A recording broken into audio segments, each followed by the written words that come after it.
Right now, if you can, stand up. Lift one foot off the floor, just hold it there for 10 seconds. If you're under 40, you probably did that without even thinking about it. Barely registered it as an event. But past 60, a lot of people can't finish it.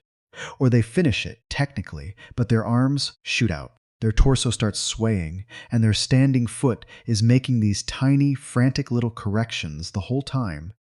Corrections they never even feel happening.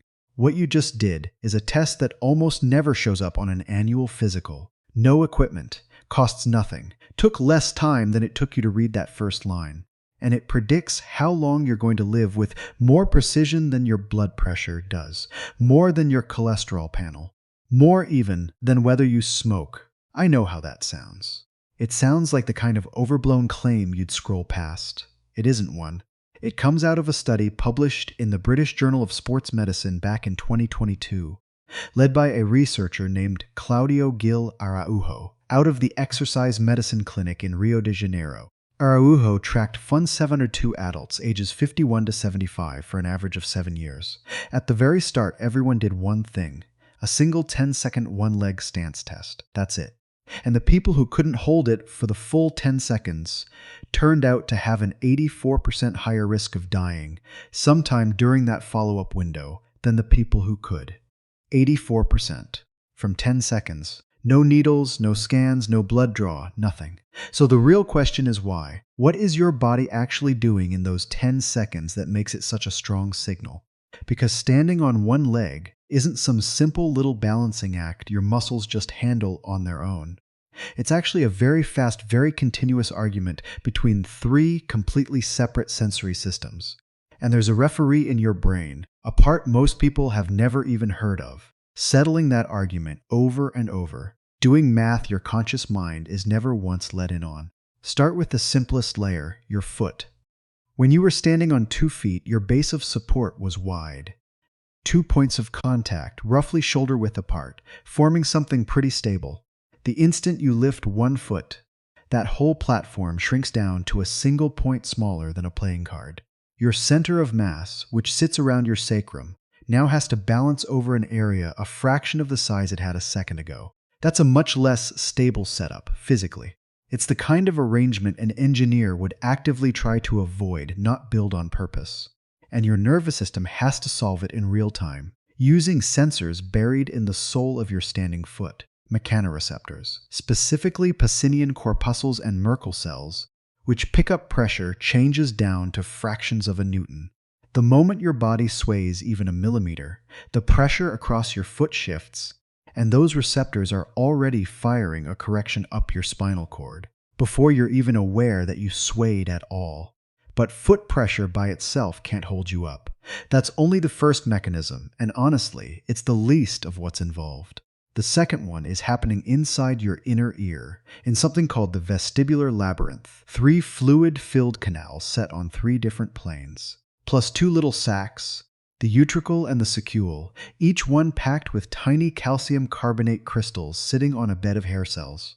The second your head tilts even slightly, and it does tilt automatically the instant you shift your weight onto one leg, those crystals slide under gravity, bend the hair cells underneath them, and fire off a signal to your brainstem reporting exactly how far off vertical your head has drifted. Updated dozens of times a second. This is the same organ that tells you which way is down when your eyes are shut. It has nothing to do with your foot.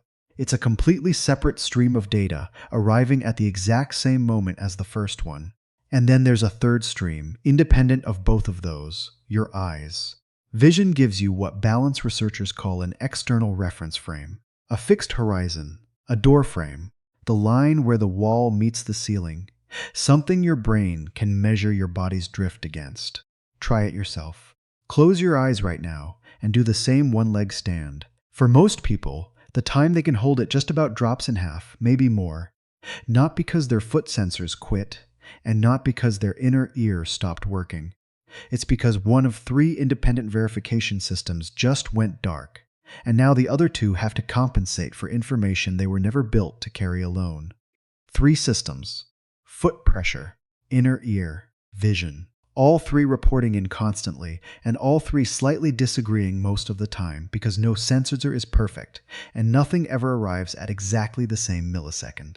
Something has to take those three conflicting reports and turn them into one decision.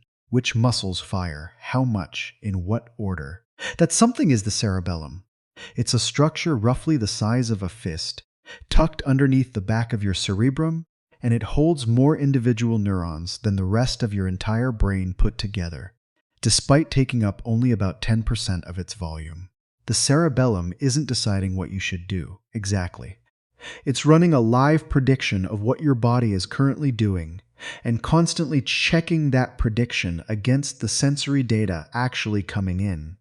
When the prediction and the real data don't line up, say your calf muscles report one position while your inner ear is reporting something else, the cerebellum fires off a correction to the muscles in your ankle, your hip, your trunk, and it does this before the error gets big enough for you to consciously feel like you're falling. There are names for this, the ankle strategy and the hip strategy. Healthy young adults run both of these constantly, without noticing, dozens of times a minute, just standing on one leg, through a feedback loop that closes in under 200 milliseconds. Faster than 2 blinks. The ankle strategy comes first, and it's small. Your gastrocnemius and soleus, the two muscles making up your calf, contract and release in tiny little bursts, tipping your whole body a fraction of a degree forward or back around the ankle joint, sort of like a metronome nudging a pendulum back before it swings too wide. That handles the small stuff. But once the sway crosses some threshold, the cerebellum has more or less pre-calculated, it drops the ankle strategy entirely and switches over to the hip strategy, bending at the waist, swinging the arms, redistributing your mass, a completely different muscular program involving your gluteus medius, your erector spinae, the muscles running down your trunk. And that switch isn't gradual. It's closer to flipping between branches on a decision tree, executed by a brain structure in real time, and you're never aware a decision even happened. Bernstein, the Soviet physiologist who first mapped this kind of motor hierarchy back in the 1930s, called it the degrees of freedom problem. Basically, the challenge of a nervous system trying to control way more joints and muscles than any single command could ever micromanage, and how it gets solved instead by handing pre-packaged movement programs down to lower circuits that just run them, no supervision needed. Here's where the story turns. Here's the layer that explains why Araujo's number isn't some fluke. Every single one of those three sensory systems degrades with age, and each one on its own separate timeline. The Pacinian corpuscles in your feet lose about a third of their density between age 20 and age 70. That's out of work from the University of Rochester, published in the Journal of Physiology, which means the exact same pressure shift on your soul produces a noticeably weaker signal in an older nervous system. The hair cells in your vestibular labyrinth don't regenerate once they're damaged, and their numbers drop by roughly 40% by age 70 compared to young adulthood, based on temporal bone studies published in Otology and Neurotology. And your visual system loses contrast sensitivity, your ability to tell a slightly darker gray apart from a slightly lighter one, which matters a lot when you're trying to catch a subtle shift in a dim doorframe instead of some bright, high contrast line. 3 systems, 3 separate decline curves. And the cerebellum, sitting there trying to arbitrate between them, is working with signals that are each individually noisier and collectively less in agreement with each other than they were 40 years earlier. The 10-second balance test isn't really measuring your legs at all. It's measuring whether this entire 3-channel sensory network, plus the arbitration system running on top of it, is still functioning as one coherent whole. That's why it beats grip strength, walking speed, even VO2 max as a predictor in Araujo's data. Those tests each measure one system. The balance test measures whether all of them are still actually talking to each other. Now, the part where I have to be careful, what's proven here versus what's inference? The link between poor single-leg balance and higher mortality risk is solid, and it's since been replicated across several cohorts beyond Araujo's original Brazilian sample, including a 2023 analysis published in Mayo Clinic Proceedings. What's less settled is the direction of causation. Bad balance doesn't directly kill anyone. The leading explanation is that balance failure is just an early sensitive marker of broader neuromuscular and cardiovascular decline, the kind of systemic aging that eventually shows up as falls, fractures, lost mobility, and the whole cascade of complications that follow a hip fracture in someone over 65, which carries a one-year mortality rate as high as 20 to 30%, according to figures compiled by the American Academy of Orthopedic Surgeons. Balance, in other words, might be less a cause of death than a canary. The first system sensitive enough to pick up a decline that cruder measurements miss for years. And here's the part I actually find hopeful, not grim. That decline isn't fixed. Marco Bergamin's team at the University of Padova ran a 12-week single-leg balance training program with adults over 65 who'd never trained balance specifically before, and measured a 45% improvement in how long they could hold the stance, along with measurable gains in vestibular reflex speed on lab testing. Turns out the cerebellum holds onto real plasticity well into old age. The same predictive corrective circuitry that degrades from disuse can be partly rebuilt just by using it, in a matter of weeks, not years. Which brings us back to those 10 seconds you spent at the start of all this, foot lifted off the ground. In that window, 3 completely separate sensory organs, each one shaped by hundreds of millions of years of evolution, none of them designed to talk to each other directly, were streaming independent, disagreeing reports to a structure holding more neurons than the rest of your brain combined.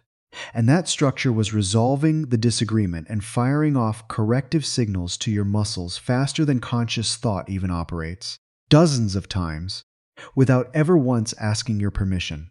You didn't feel any of it happening. You just felt yourself standing there, or maybe you felt yourself start to go, and you reached for a wall. That's not some small thing your body handled quietly in the background. That's one of the most computationally demanding things your nervous system does, running constantly, for free, every single time you put a pair of pants standing up. The fact that you never notice it isn't proof that it's simple. It's proof of how well it usually works, right up until, quietly, one day, it doesn't.